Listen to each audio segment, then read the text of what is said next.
Hello, lovely viewers. Welcome to the Real Chatbox Show with your cute host, O.B. Slender. On this show, we discuss pertinent social issues, education, entertainment, fashion, religion, wellness, mental health, what have you. What do they say? A healthy mind lives in a healthy body. So let's make our physical fitness a priority. Let's meet each week here with our distinguished guests. Cheers. Hello, wonderful viewers. Welcome to the Real Chatbox Show with your cute host, O.B. Slender. This show is proudly sponsored by Duchess Merchant Capital, GH Media School, and Soundway Productions Limited. Today, we have a creative person in the studio, from trash to treasures. His name is Lanto. Let's go for a short commercial break, and when we come back, he will introduce himself and tell us more about what he does. Stay tuned.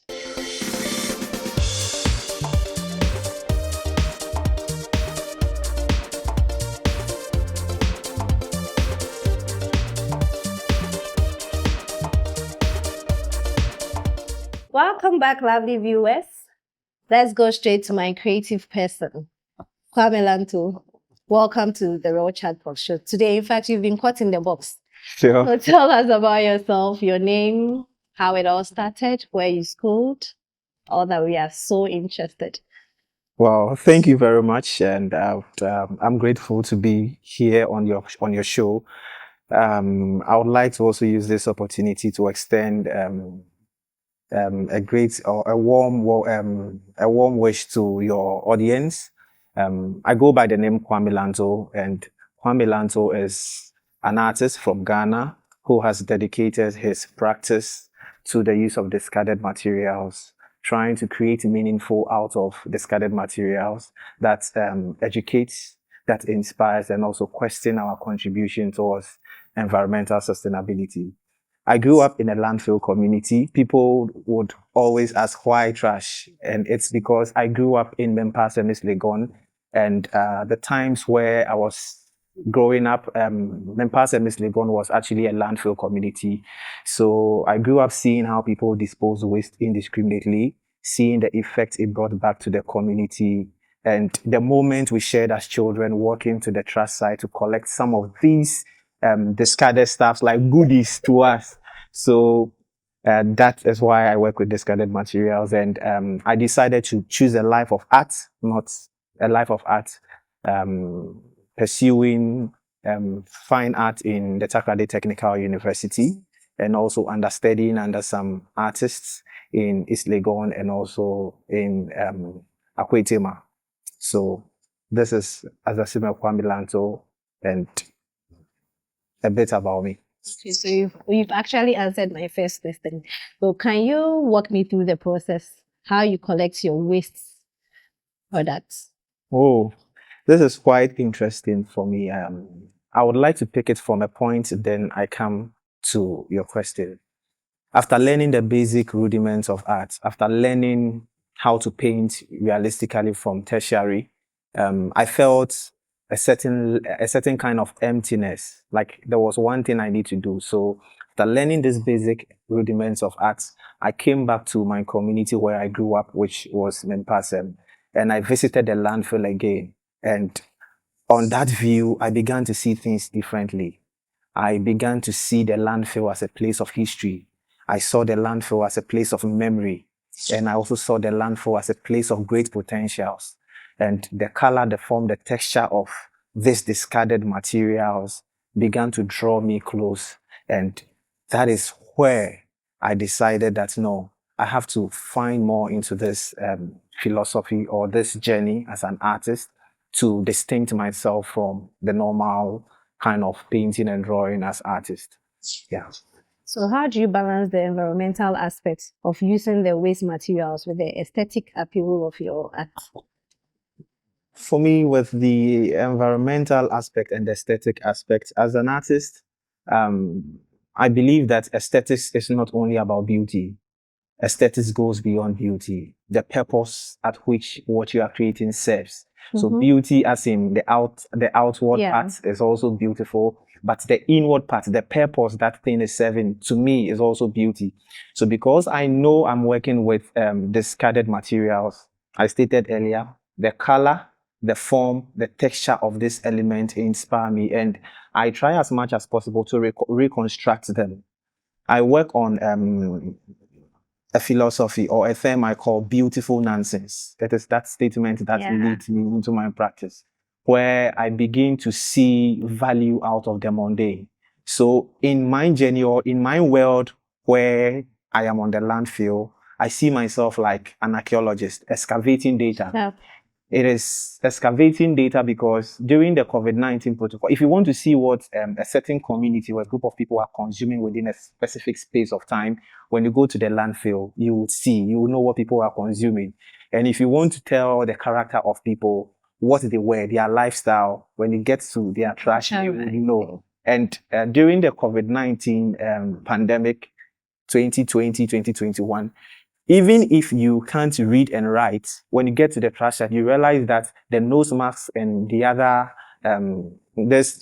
gloves were dominant in our trash. So even if you can't read, it tells you a message that there is something happening. So that alone gave me a strong message that no, then there is a lot to find from the trash that I am working with. So that is why, and the message that I put out to me becomes beautiful because now these are materials that have no value. People have rejected them. And then I go and then I change the narratives. I wash them, I dry them. I employ techniques like drilling, screwing, and also using wire binds to bind them. So different elements, putting them together. And the painful process of scorching them, putting them together tells you about the kind of process when you want to be transformed into a certain state, or in the process of transformation into a better state, you go through a very serious process, and that isn't always pleasing. So that process that the material goes through at the end, piecing them together, I change the narratives now. So these are discarded materials that had no value. But after I touch them, and because I believe from my Christian faith, I am born of God, I also believe I breathe life into this material, and then I change their narrative, I change their story. So then when you see something that has no value, now being unctioned in an art space, or something that has no value in your room, igniting a sense of new life and hope to you, then it gives you hope that in your depressive moment, that isn't the end of your life. Because there are a lot of people who felt they have been used at a certain point of their life and they have been dumped. And it's causing a lot of depression. But my works goes beyond that aesthetic. So when you see Inyamampo are like Esunim Faso being given value, then you relate it to your life that no. Then when I also put together the broken pieces of my past, I can become a masterpiece. So that is the message, and that is how I exude beauty out of my... Lovely viewers. Kwame Lanto is giving us a message here. He's saying that if you are depressed, if you feel used, if you feel you have no use, or you've been told so many times that you are useless, you are not. Just build yourself together, join the pieces, wash it, drill it. What you have to change, and it becomes something valuable. And it ignites some kind of joy in you and in others. Let's go for a short commercial break, and when we come back, Kwame will continue with his aesthetics and his art and all that he does.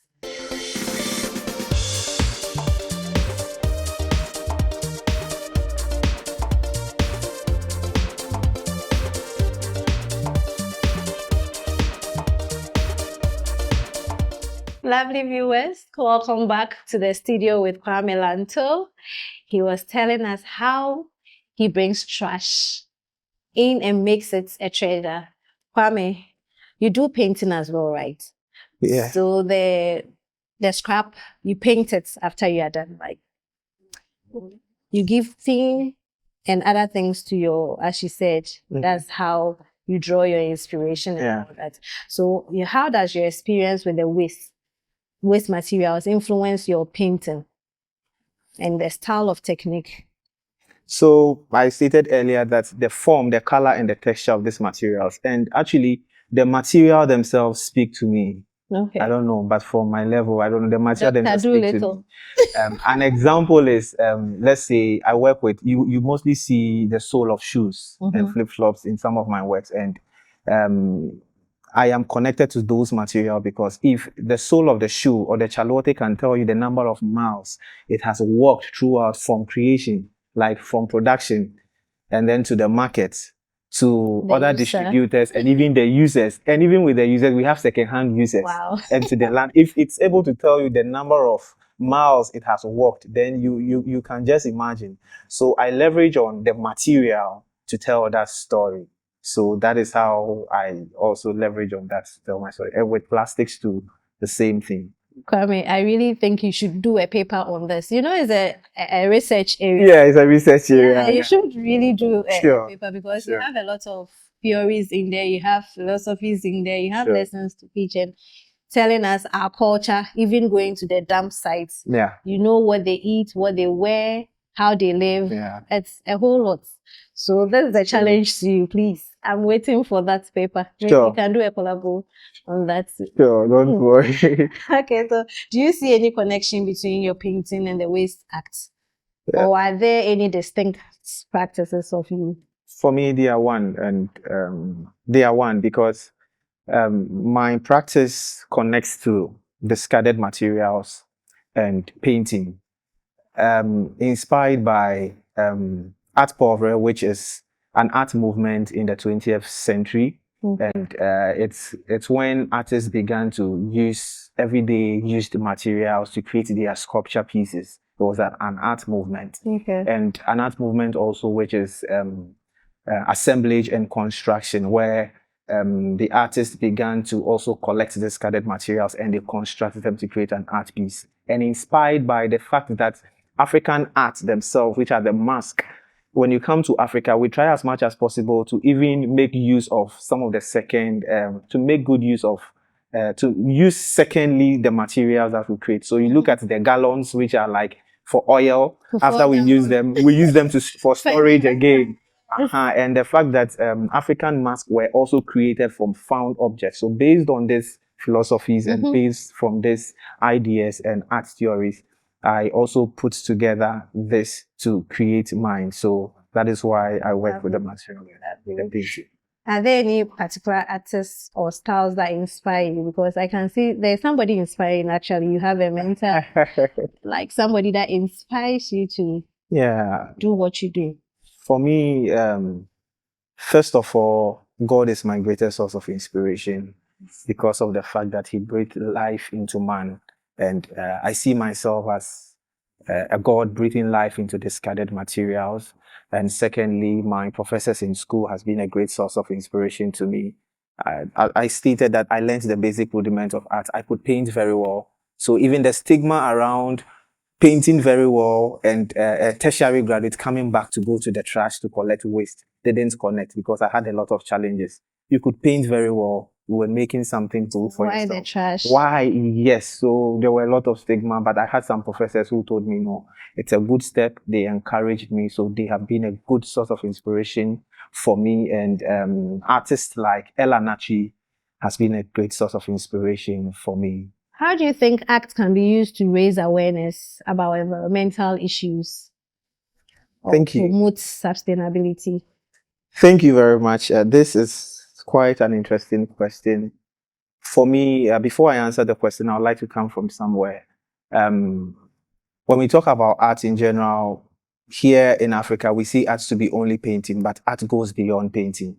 We have the visual and the performing arts. I want to come from the general aspect, then I zoom into my own. You see, when we talk about the performing art, it comes with the poem, music, dancing, miming, and the rest.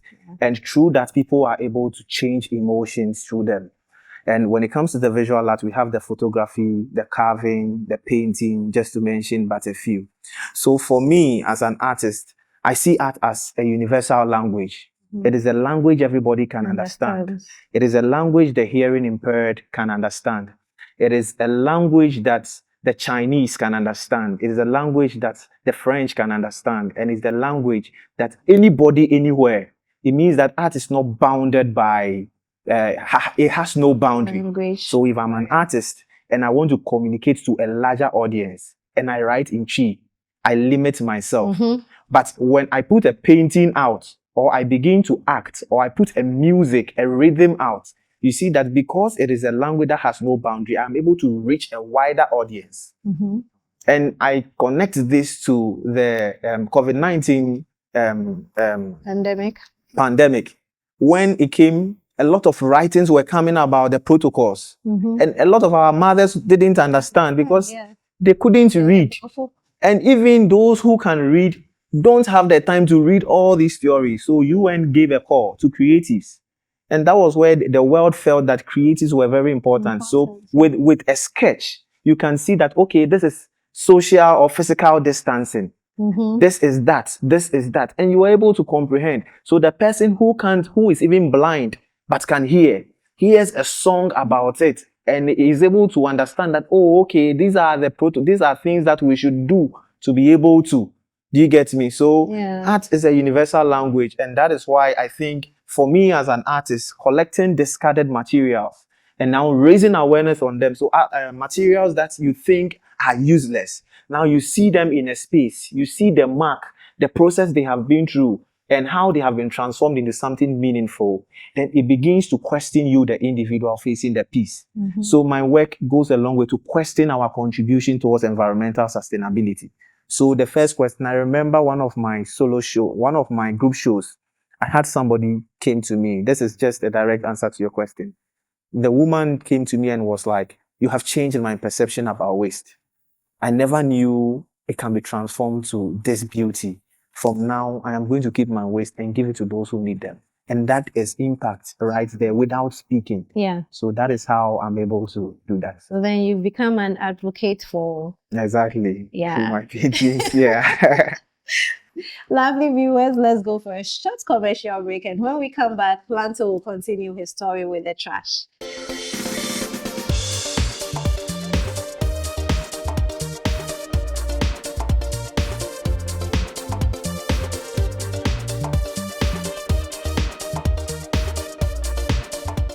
Welcome, lovely viewers.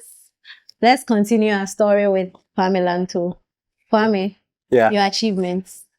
Oh, for my achievements, I think in 2023, I was the Visual Artist of the Year at the Eminence Award. And also I've had the opportunity to exhibit locally and internationally, participating in an exhibition with the Art Alchemist, that's Echoes, the Art Alchemist, and also having the opportunity to also work with the Ghana Youth Environmental Movement. That was last year, and also the Trash to Treasure art competition in the Western region, which brought about 6 secondary school visual art students from the Western region to participate in a competition where they explored the use of the waste they generate on their campus to create meaningful art pieces. And they also exhibited at the Goethe Institute this year. So these are the few. And I would say when I started the journey, I had the opportunity. That's the Ghana Broadcasting Corporation, GBC, traveled all the way from Accra to Takoradi to create a documentary. And these are the few. Wow. Thank you. Being on this platform with some of these big names, did they have any effect on you? Like, were you scared, especially during exhibitions, because it wouldn't be just your artwork, there will be other artists there? And I would say it was a mixed feeling. For me personally, it was a moment of great reflection and joy, because if I cast my mind back to my background and where I'm coming from and how far I have been able to reach, it was very emotional for me, because there were some people we learned about them in books, but having the opportunity to even meet them in person because of your practice encouraged me to do more, and it was a humbling experience. So let me ask you this. People always look down on people in the art space. Whether you are acting, whether you're a musician, whether you are a makeup, a costumier, like anything related to the arts, they think the sciences, the engineering, the law, and all that are more superior or prestigious than the act. did you face any kind of rejection or kids are mean. People are mean in general. Yeah. They will say mean Yeah. things and discourage you. Did you face such people in your journey? Yeah, I faced a lot, but there was one thing my dad told me that one thing I would like to also use this opportunity to say a very big thanks to my dad. He's been very supportive, and my mom. My dad told me one thing when the first time I told him I want to read visual arts. He was expecting me to mention a science course, a business course, or general arts. But the first time I told him I wanted to read visual arts, what he told me was, whatever you want to do, just do it well. If you do it well, you will be successful. Oh. You don't need to become a doctor to be successful. You can become a shoemaker, and when you do it well, you will be successful. And he gave me an example with Gucci. Yeah. They were a leatherworks company, and today Gucci is a multi-billion-dollar brand. Yeah. So this was the words he gave me, and for me, it has been with me. So when I went to school, all this stigma came through, but I had one thing in mind, that if my dad or my parents are supporting me, then I don't think nobody has the right to discourage me. Yes, once a while it will get to you emotionally. Because school, no, especially in ceramics. Yeah, your mates will tell you that. And even when I even got to tertiary and I started exploring the use of waste, people insulted me. Hey, tertiary guy, like, very good student, why are you working with waste? Why don't you focus on your painting? Like that kind of, they see you to be you are academically poor. That is why you are reading arts. You are not intelligent. That's what. That has been a motivation for me. So I try my best to be best at what I do. So when I meet on the platform with such people, you change the narrative. Sure. You change the narrative by action, making them know that. And Teresa, if you are reading art or if you are reading any of the art course, doesn't mean you are dumb. It's just because of passion and purpose. Exactly. Because I've had this experiences so many times when somebody says that. I think when I wanted to come to school at first, and I wanted to come to the School of Performing Arts, somebody, I don't really remember who said that, but the person said that, how? I mean, they're so demeaning. Yeah. Like, Yeah. But that's what you love to do. Yeah. That's what you are called out for. So parents, don't allow your friends or society to discourage your children. Those who want to do the arts, your child is not dumb. You all watch television. When you are bored, what do? You switch on your TV.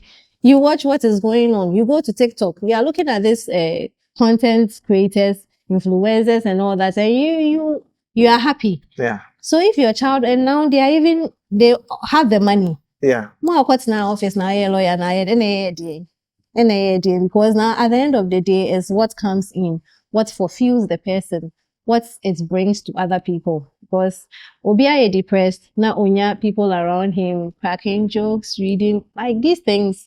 Emma almost Obi a comedian, just only the way Jimmy Sebi. Yeah. So you are right. You are right. You are right. Mm-hmm. From his story, we can tell from the way he's talking, Onya Dam. The fact that he's using ways, so whatever you find yourself doing, please, you are not dumb. Don't let anybody discourage you. No.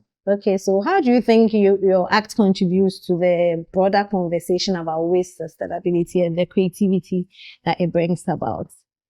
You've spoken a lot about I it. think I want it to be your last words. The fact that my work brings a lot of conversations, especially with my installation pieces where I use wire bindings to put together all this kind of waste that we see, any kind of waste that we see. You see materials that you think had no purpose and has been transformed. So the message and the history behind the materials alone, I believe, and the feedbacks I have gotten from my audience, why this material?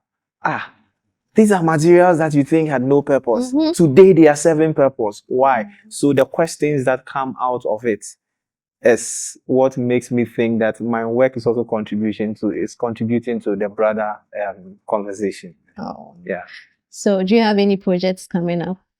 Yeah, I'm working on a series themed Beautiful Nonsense. I love that. It's beautiful. Yeah, I mentioned beautiful nonsense because it's actually the beauty, the hidden beauty I find in the apparent disorder of our consumer culture. And I'm looking forward to put out, it's a collection, a body of work I am creating. You mostly see a frame, a golden frame in that collection. And that frame is the lens through which I see my world of beautiful nonsense.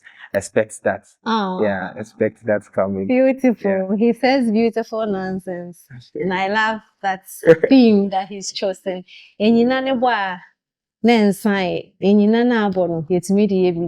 Lovely viewers, this is where we draw the curtains with Kwame Lanto.